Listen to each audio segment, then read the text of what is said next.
right, we are live. Welcome, everybody joining tonight. Welcome to the Mighty Blaze Blazing Book Rec monthly show.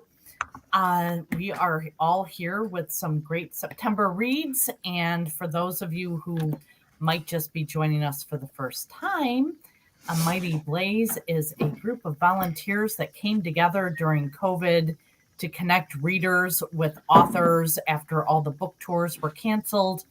And it has grown into just an absolutely magnificent group of shows. We have Friday Frontliners, we have Crime Time, we have debuts, we have Litfic. We have a podcast with many of our favorite past episodes. So you can check all of this out. All of our interviews are forever saved on our YouTube channel. You can also listen to the podcast wherever you get your podcasts. And if you want to see what's going on when, then jump over to amightyblaze.com and sign up for our newsletter so you never miss an event. Most, if not all, of the books we talk about tonight can be found on our Mighty Blaze bookshop.org page. Bookshop.org is the independent book community's answer to the big A. We're not fans of them here. We like to support local, and bookshop.org supports Mighty Blaze. So we hope that if you hear something you love and are intrigued about, that you will order it from bookshop.org. If you're an audiobook listener, you can also support A Mighty Blaze by getting your audiobooks through Libro.fm, which is the independent booksellers' answer to the big A. Libro.fm costs the same amount as that other one. Your credits never expire. You can listen across devices, and you get actual recs from actual booksellers like me, not an algorithm that's also trying to sell you deodorant. So that's my little spiel here. And we are, the four of us on the screen are all Blazers. Karen does our newsletter. She is a producer. She is an author liaison. She is jack of all trades, wears many, many hats. Ellen runs our debut spotlight twice monthly show. Monthly. She gets amazing debut authors on there. Caroline, of course, is one of our founders and does Litfic and our Friday Frontliners series with, authors like David Duchovny, John Irving, little names like that. And my name is Mary Weber O'Malley, and I am sometimes host and producer and author liaison and scheduler. So we're all thrilled to be here with all of you tonight. And if you are watching, then say hello in the chat. We love to go back and forth with everybody watching. We want to hear what you're reading. If we talk about a book that you think sounds amazing, let us know in the chat. Just join in there. So, hello, Julie Horner. Good to see you. And Margaret, of course, always wonderful to have you here. And we want to hear what you're reading too, Margaret. So I'm going to start with my recs. I showed great restraint this month. I only have 5 books to talk about. Oh, yes, the newest kid on the Blazing Block. Thank you, Margaret. See, we couldn't do this without Margaret. Our TikTok is on fire, absolutely on fire. Find us on TikTok and follow us now that we have somebody who knows what they're doing on that social media channel. Kendall is absolutely unbelievable there. So check it out. All right. So I have a nice cross section of books across several genres, and I'm going to start with a nonfiction book that, if you had proposed this as a fictional title, the editors would have been like, there's too much going on there. That's not believable. This all happened. So this is Eden Undone, and it is by Abbott Kahler. A true story of sex, murder, and utopia at the dawn of World War II. This story is absolutely bonkers. So This was a utopian community established on one of the remote Galapagos Islands. And it started out with this. I'm going to mess up the details, so don't hold me to the very specific details. But this guy and a woman who connected their spouses and said, you know what, you guys would do well together. So you hang out. We're going to head off to the Galapagos and we're going to, start our own community there. And we're going to just live remotely and live on the land and off the land. And you'll be fine there. We're heading that way. And their spouses were like, all right, sure. So they moved in together, and these two took off and built a house. And I mean, they couldn't do it all on their own. They had a lot of ship's captains and things that were supporting them and bringing them supplies and, giving them money, but they thought they were doing it all on their own. So this was all at the height of the Great Depression. This was World War II. And then at the height of the Great Depression, an oil mogul and his crew of scientists came upon some dead bodies on one of the other islands. And they're like, what the heck happened here? For the past 4 years, Hancock and other American elites had traveled to the South Seas to collect specimens for scientific research. On one expedition, Hancock was surprised to discover an equally exotic group of humans, European exiles who had fled political and economic unrest, hoping to create this paradise. But they didn't all come together. There were 2 couples. So this original couple, there was another husband and wife. She's pregnant. They decide they're going to live there and raise their children there. She actually gave birth on this island. And then there's this heiress with her lover and another guy who shows up and decides she's going to create this beautiful hotel that all these guests will want to come to. So of course now you have 3 couples that all want different things from the island, and of course they aren't getting along.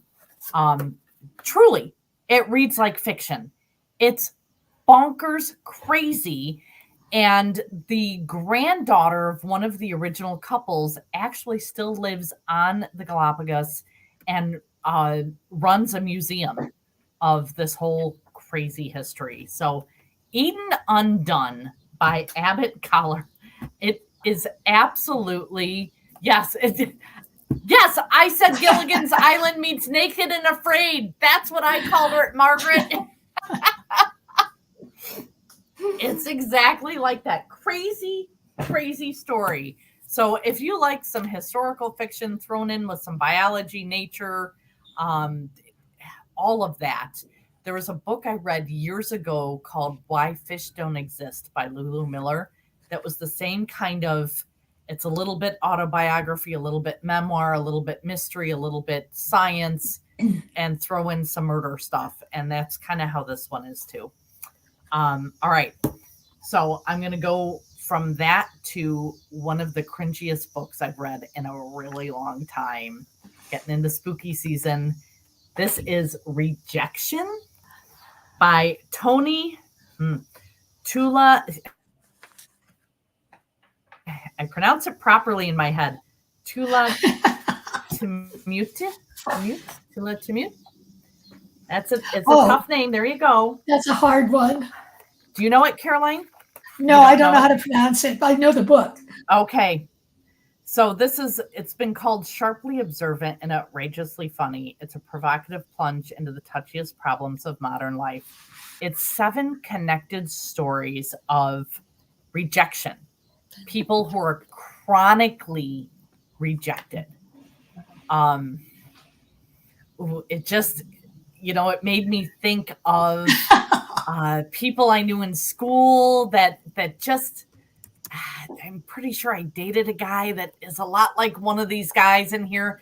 They're just chronically rejected. They victimize themselves, and the stories are all wickedly connected to each other.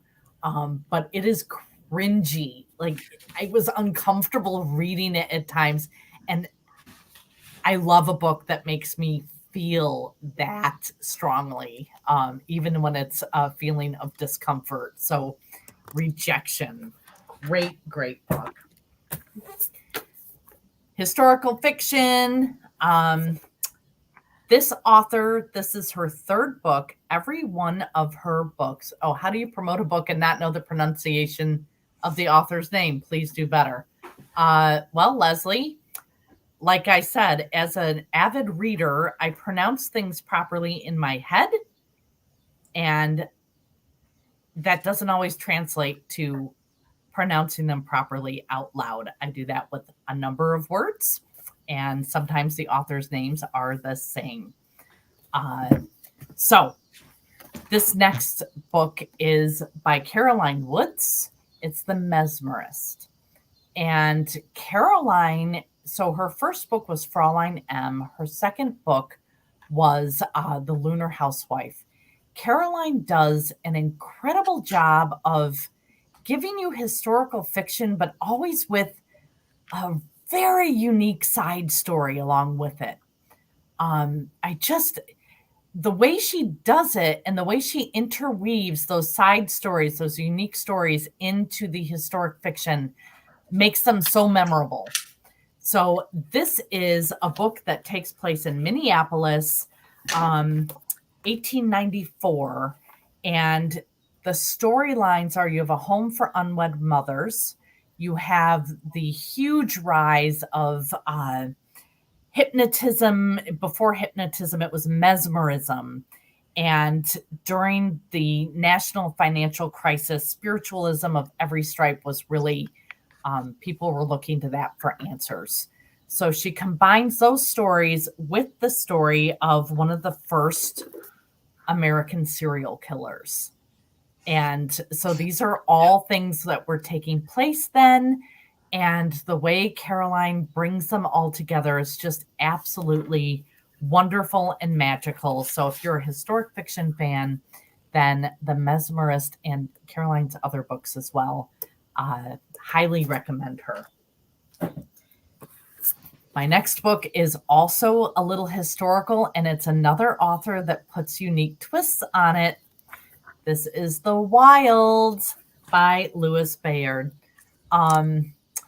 Louis is another one that just really, the pale blue eye, Jackie and Me, I loved his story of Jackie Kennedy, Jackie Onassis. And this is the kind of untold story of Oscar Wilde. And, you know, of course, I know Oscar Wilde. I know who he is. I know what he wrote. But I didn't know those details, like that he was married with 2 kids. You know, we all know the scandals that took place later and his time in prison. And even those I just kind of knew of. Louis really knows how to bring these characters to life. And not only does he give me great insight into Oscar Wilde, but even more so into his wife and sons who were, you know, kind of taken hostage by his whole lifestyle and what happened there, and didn't have any real choice or say in how their own lives turned out as a result. So The Wilds. And then my last title today. Oh, hello, Robin Stull from Coeur d'Alene, Idaho.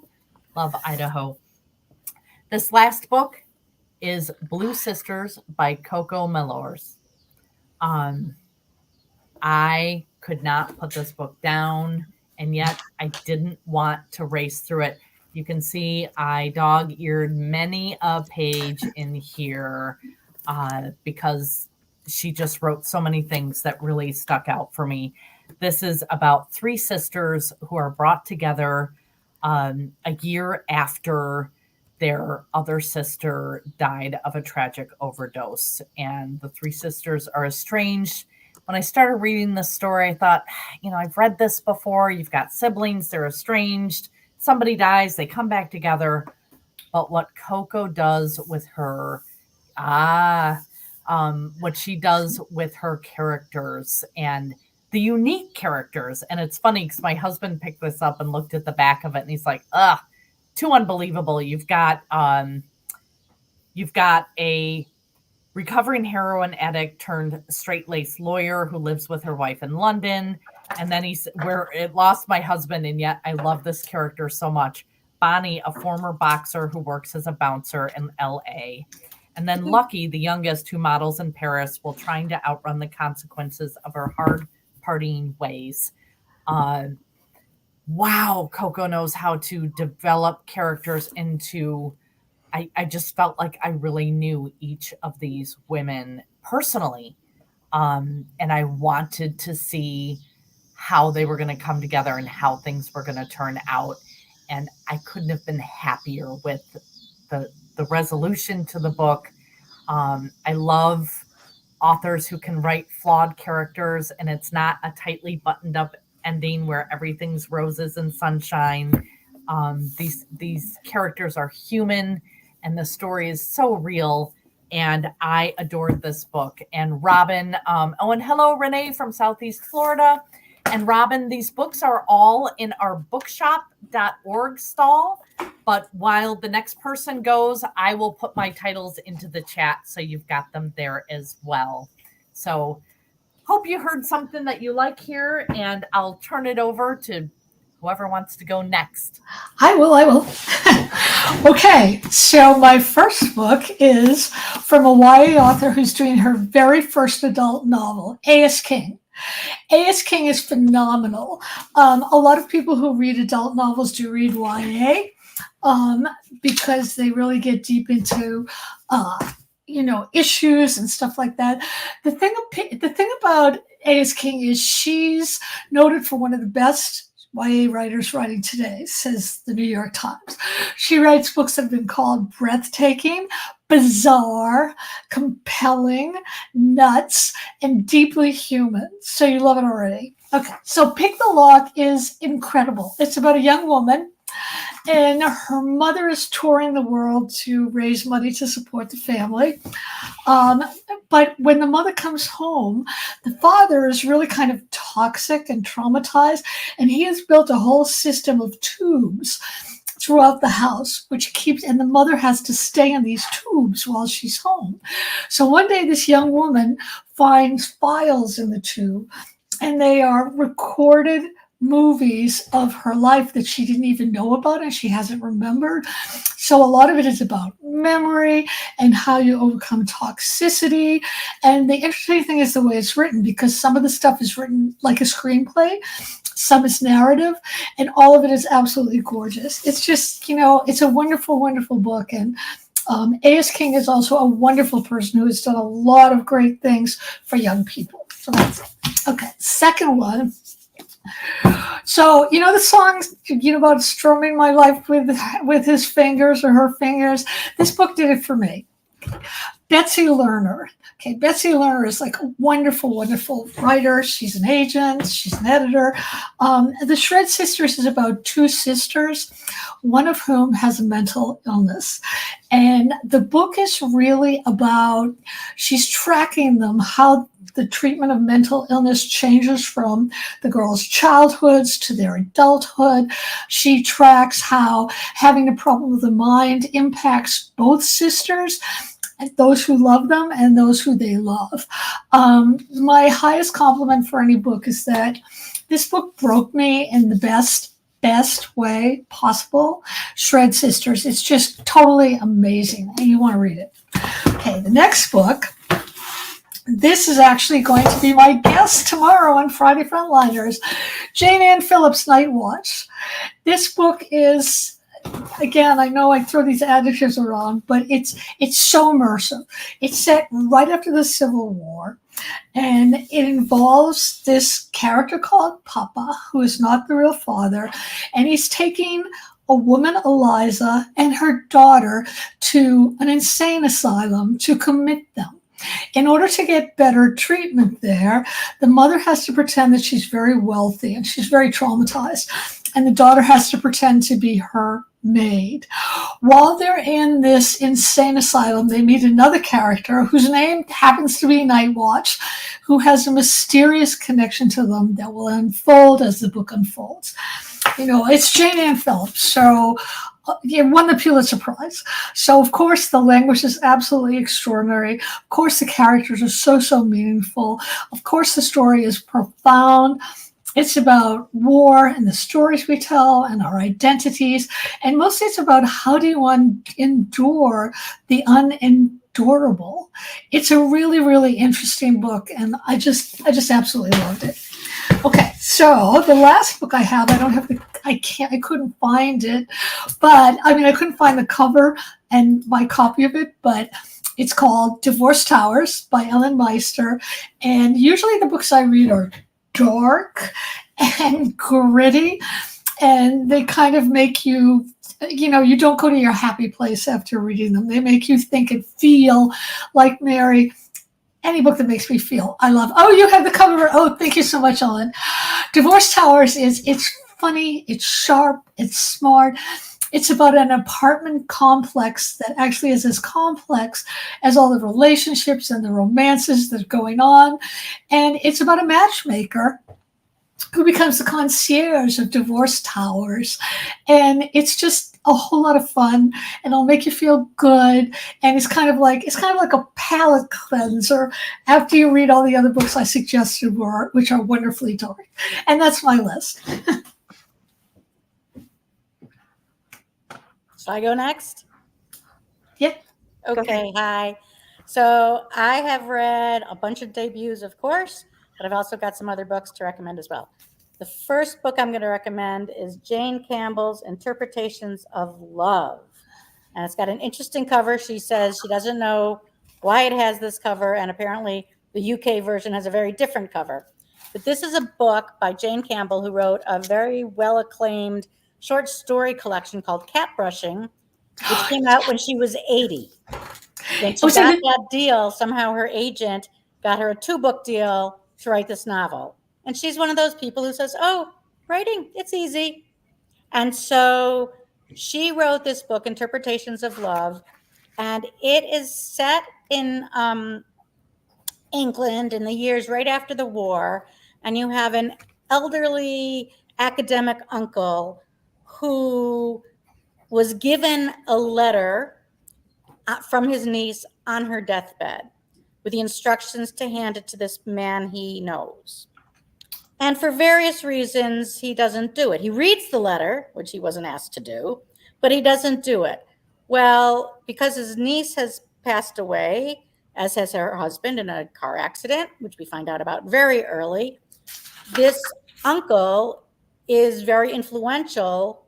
I guess it's his sister who passed away. His uncle is very influential in his young niece's life. And so the whole question becomes, do you pass along this secret letter, which has to do with who the father of this child may be? And he decides to wait many years until that child has now grown up and is at her own daughter's wedding. So it sounds very complicated, but the writing is luscious. You hear about this story not only from this elderly uncle whose sister had passed, but you hear it from the perspective of the man who was this sister's one-night stand. You have war scenes, you have this lush house, you have the seaside. It's just a beautifully written book. And the fact that it came out by an 82-year-old woman is incredible. And she was a delightful interview. I interviewed her. She was one of the first books I picked to interview. I read this blurb really early, and I was like, I want you. Your book's coming out in August. Let me nab you now. And it was great. So that's Interpretations of Love by Jane Campbell. The other books I don't have covers of, but I have pictures of covers. This is a great, funny read. You want something lighthearted, Dolly Alderton's Good Material. It is, the New York Times says it's one of the best books of the year so far, compares it to, calls Alderton a UK a UK Nora Ephron. So it's funny. It's a story about this guy, Andy, who breaks up with this woman, Jen. They break up. They've been living together for years. And instead of being your typical, oh, here's a woman moping and groping about her boyfriend and why did it fall apart, you're getting it from the boyfriend. And he happens to be a stand-up comic. And now, of course, he doesn't have a place to live. And so he's all these antics, and he goes and he joins the gym, and he's got a trainer who's driving him crazy, and he's trying to visit with his friends, and all of them are now married with children, and they try to get the guys together, and they're like, we could meet 7 weeks from now on a Tuesday. And he's going a bit nuts, and he's trying to figure out what went wrong. The book is laugh out loud funny. It's light. I listened to the audio. The narration was great. Just a really fun read. And I believe it's Dolly Alderton's second book. I think she had, her first book was Ghosts and Everything I Know About Love, which was also a story of heartbreak and friendship and how to survive both. But this book was great. You have lots of funny insights into being newly single when you're in your 30s. The next book is, Absolution. Oops, I don't know why it's not coming up right. There we go. Try that again. Absolution by Alice McDermott. Alice, you can't go wrong with Alice. I mean, I have never read a book of hers that I didn't want to just fall into. This is a different book than the ones I've read in the past, many of which have to do with Catholic families. In this book, she brings us to Vietnam in the early 1960s and introduces us to two wives who are very much on the periphery of things. They're there, their husbands are corporate and have been sent over, and they're aligned with the war, but they're also having their tea parties and doing charity work and worrying about their clothing and adjusting to this idea that, gee, now I have a cook and a housekeeper and somebody who'll sew dresses for me. And they, for example, one of the things they decide to do is, wouldn't it be fun if we made Vietnamese outfits for Barbie dolls and had our seamstresses make them, and then we can sell them to raise money to help in communities in Vietnam that are needy. And so the story has that setting, as well as some contemporary scenes out of the Vietnam War, but then also has a scene where the daughter of one of these women meets a Vietnam vet who the two women in Vietnam had known. And you have letters and stories, and it's about absolution and forgiveness and these friendships that crashed into each other and got ugly and got better. And the writing is spectacular. And it's, if you've read The Women, which most everybody has, this is a really good counterpoint, because The Women was a young woman going to fight and going to be a nurse in Vietnam. This is a totally different perspective. You still get the war time, but it's not to diss Kristen Hannah, who's doing fabulously well and whose book I love. This is a different sort of story. This is a little more of a literary approach to a really complex time in our history. Much less commercial, though it did make the bestsellers list because, of course, it's Alice McDermott. But there you have it. I have two more books that are still to come, both of which will be featured on my show in a few weeks and months. This is called Our Nazi, and I want to read you the subtitle is An American Suburbs Encounter with Evil. And this is a story that took place, is written by a high school history teacher who worked in a district in Oak Park, Illinois, which I'm sure Karen is familiar with, a fairly liberal community. And toward the end of their superintendent, their janitor, he was the head of all facilities and cleaning crews, etc., worked there forever. It becomes rumored that he was a guard in a Nazi camp. And this actually happened. I lived in Chicago sort of around the same time this was happening. I either was just too engrossed in my own life to follow the story, even though I was a journalist.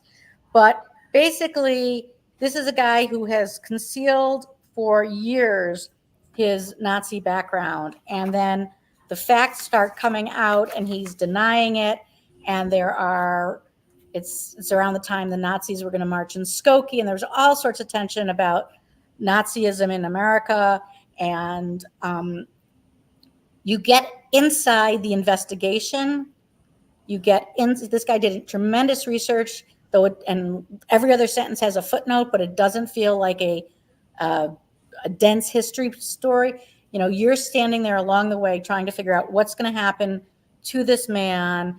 How guilty was he? Should he be punished? Should he not be punished? And it's also about the community that gets very torn apart because you have people on both sides who are all of a sudden arguing about, oh, are Nazis bad? Do we care? He's such a good guy. Oh, he was so good to my kids that time. And it's just a beautifully written story. I'm really fascinated by the topic, and I'm going to be interviewing the author, Michael Soffer, I believe he pronounces his name. Might be Sofer. I will find out before I interview him. And that interview is going to be on Thursday, September 26th. And then the last book, also interesting. This is called The Book of Lossman by K.E. Semmel, whose first name I'm going to give out is Kyle. I know him well. I've never heard him refer to himself as K.E. But this is a book about a lonely man in England who's a translator, as is Kyle. He translates from Danish. And the character has Tourette syndrome. It is not Tourette's with an apostrophe S. He has Tourette, and he's concerned that his young son, he's divorced from the mother, that his young son might be getting some of these symptoms. And he finds out about some experimental treatment, and he starts taking this treatment and starting to understand himself better and worrying about his son. But he also then ends up stealing meds and locking himself in his apartment. And the story unfolds from there. It's a wonderful debut. Kyle will be with me on Wednesday, October 2nd, because the 3rd is a Jewish holiday. So he'll be there on Wednesday afternoon. And I think it's going to be great to talk to him. Kyle has also ran a wonderful books organization in Rochester called Writers and Books, which is similar to a Grub Street in that it has all sorts of classes and author events and a bookstore, and was a great resource to me and many other writers in Rochester when I lived there. And so he's really tight in with the writing and book community, and this is his first novel. He's also written, if people are curious, he wrote a great piece in the Huffington Post recently, to sort of in advance of his book, which is called I Always Knew I Was Different. Still, I was shocked to hear my doctor say these 4 words to me, because he too has Tourette syndrome, which, as somebody who's known him, did not know. So it's all about hiding and masking and sort of tapping into his own personal story. So very excited about those. That's it. I'll put the names in the chat. Ellen, it looks like we have a question here or a comment about. Oh, that's a good question, Robin. I am not familiar with Helen Hooven Santmeyer. Though the book title sounds familiar. We can Google that while Karen does her spiel. I'll see if I can find out the answer. Sure. Great. Thanks, Ellen. Okay. So I've got 3 books. My first one is The Wedding People by Alison Esbach. And this came out about a month ago. This is a New York Times bestseller, a Read with Jenna book club pick. And so this is the story of Phoebe Stone. She's 38 years old. She's a divorcee, and she's grieving. She's grieving the loss of her marriage, and also the fact that she was unable to have children. And so one day she wakes up and she decides not to go to the university where she teaches, and to not dress in like her normal neutral clothes. She decides to throw on this green dress she's had in her closet for a long time, and gold heels, and she leaves her house without any baggage, and she gets on a flight, and she heads to Rhode Island to this really fancy hotel, the Cornwall Inn, where she's seen pictures of it in the magazine in this one specific room. And so she was lucky enough to get the room was available, and she goes to this hotel. She goes there for a specific reason, but when she gets there, she becomes part of there's actually all the other guests are wedding people, meaning that there's a wedding happening at the end of the week. And the bride and groom are there, and every other guest is part of the wedding. And so Phoebe is not. But this is a story of like Phoebe and how she develops a friendship with the bride and how she becomes one of the wedding people. And it's about friendship. It's about grieving and healing. It's a tender story. It's a story about changing your life. I really enjoyed it. I think it was a really great book. I loved that book so much, Karen. It was so good, wasn't it? Yeah. So good. My next book is The Night We Lost Him by Laura Dave. And this is coming out in mid-September. And I'll just quickly read you. So this is a most anticipated book of fall by Time and Goodreads. And it's an Oprah Daily pick. And it's it's a story of estranged siblings discovering their father has been keeping a secret for more than 50 years, one that may have been fatal. And so it's a soulful, suspenseful novel. It's evocative family drama. It's a riveting page turner, and there's a heartbreaking twist at the end. I just really enjoyed this one. Laura Dave, again, like I loved her other novels, so this one was really great. Highly recommend this one. And my third one is a paperback.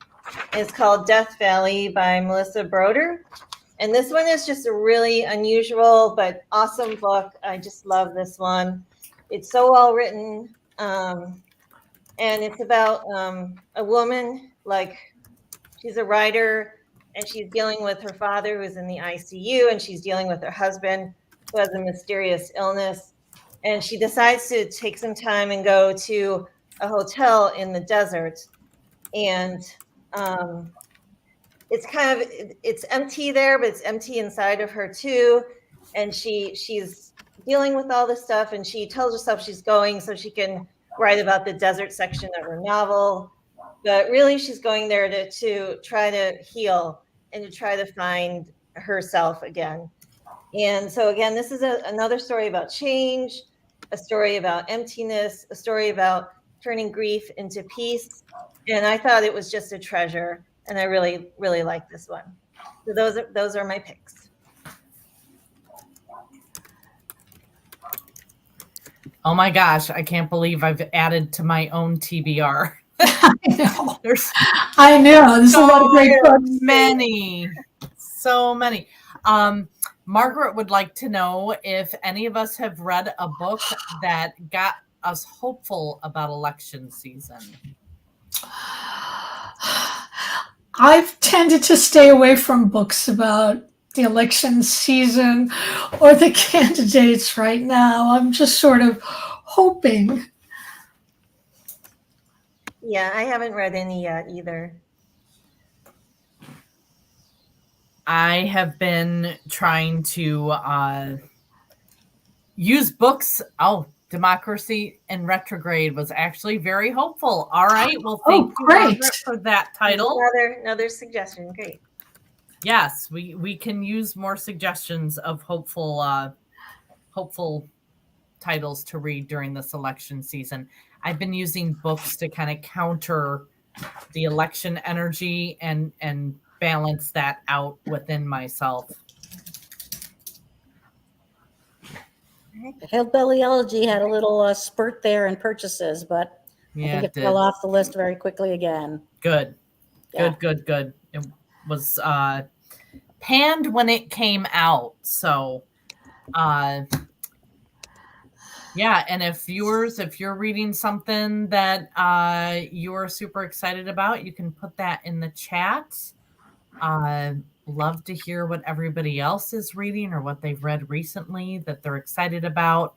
I'm reading into next year, and oh my gosh, I can tell you January and February are filled with some incredible titles. So tell us what they are. Oh my gosh. Well, guess who I had lunch with today, Caroline? Who? Miss Nancy Johnson. Oh, Nancy. I love Nancy Johnson. I just got her book. She was given, well, if you look on the back of it, you'll see my blurb. Oh, Nancy that's great. Johnson wrote The Kindest Lie, which came out during the pandemic. So all of her events were canceled. And her new book is called People of Means. It comes out. Nancy is a former journalist, an incredible author, and so many sophomore books I feel like are a struggle for authors, but Nancy is just rising and coming into her own, I feel, with this new book. It's mothers and daughters, it's civil rights, it's the Black experience, this mother and this daughter who are experiencing things across decades.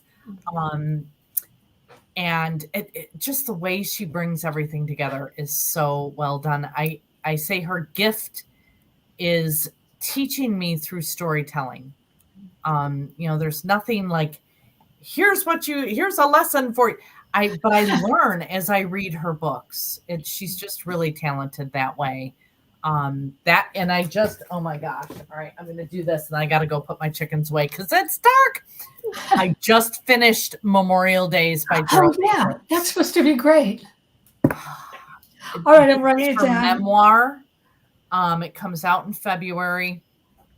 As she was just starting to write her blockbuster book, Horse, her husband literally dropped dead when he was on book tour. He was touring for his own book. They had met in college and had this beautiful, wonderful relationship. They're both journalists. They used to go and report together on stories, traveled the world.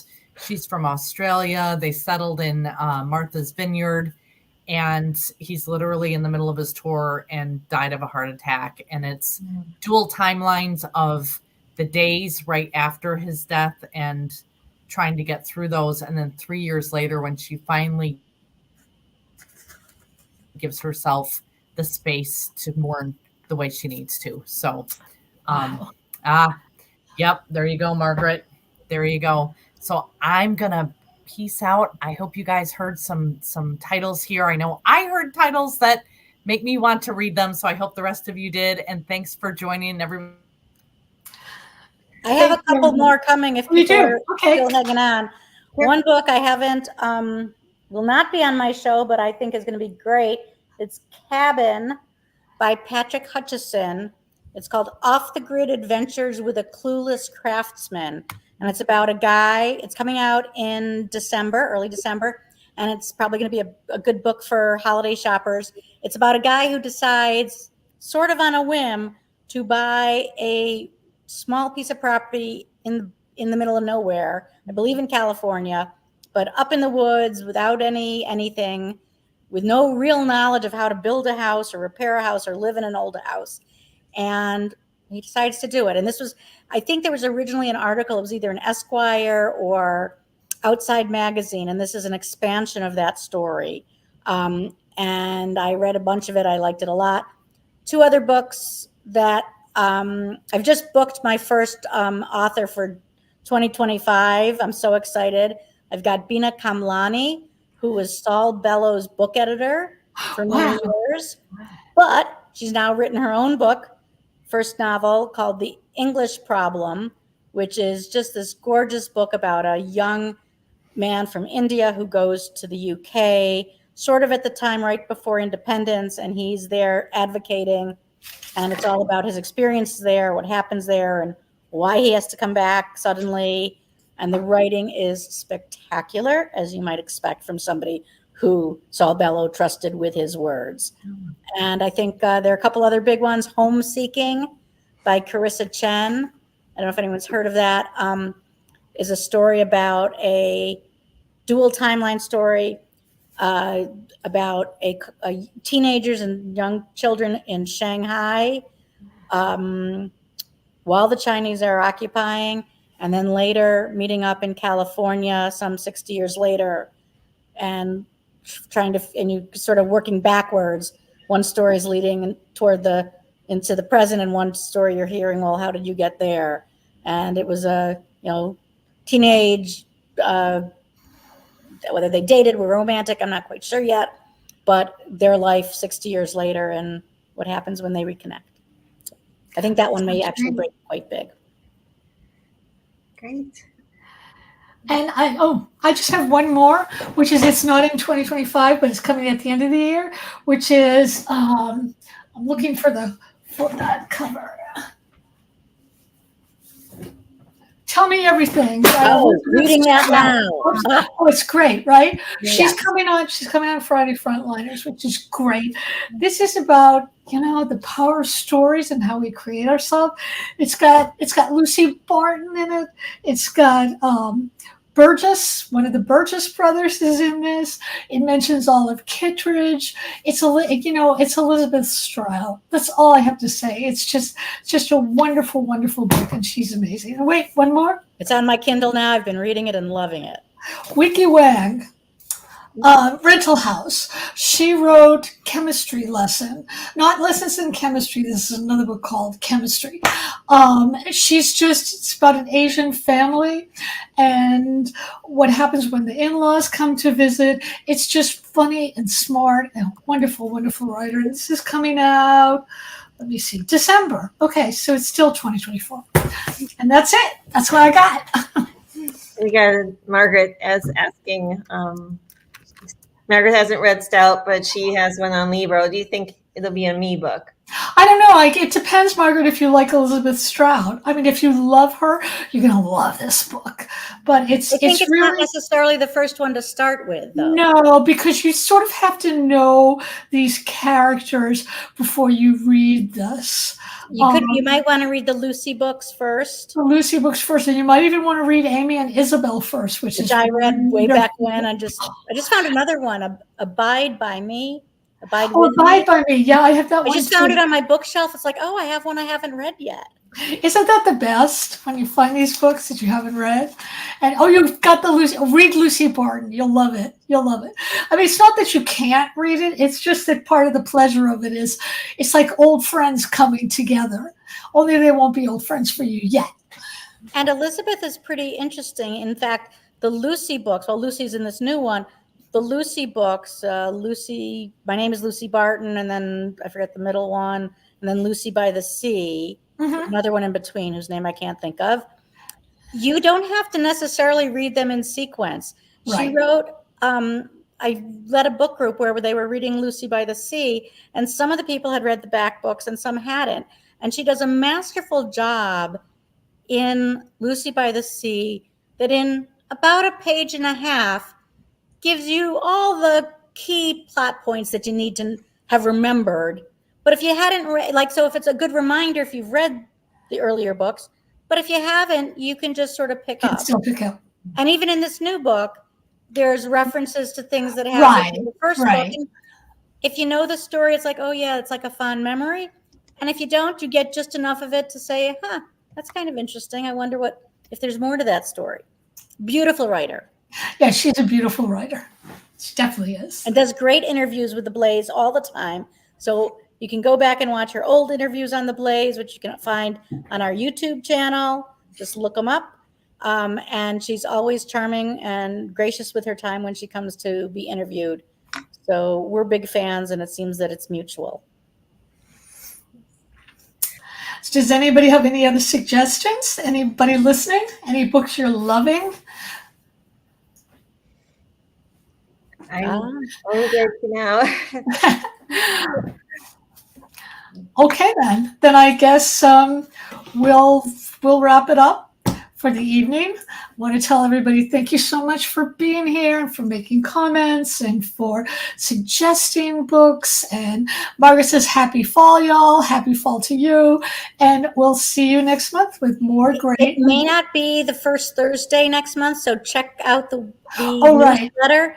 The first Thursday is a Jewish holiday, as I mentioned. And so it may be that we're jumping this around a little bit to either a different night or maybe the second week of the month. We haven't figured it out.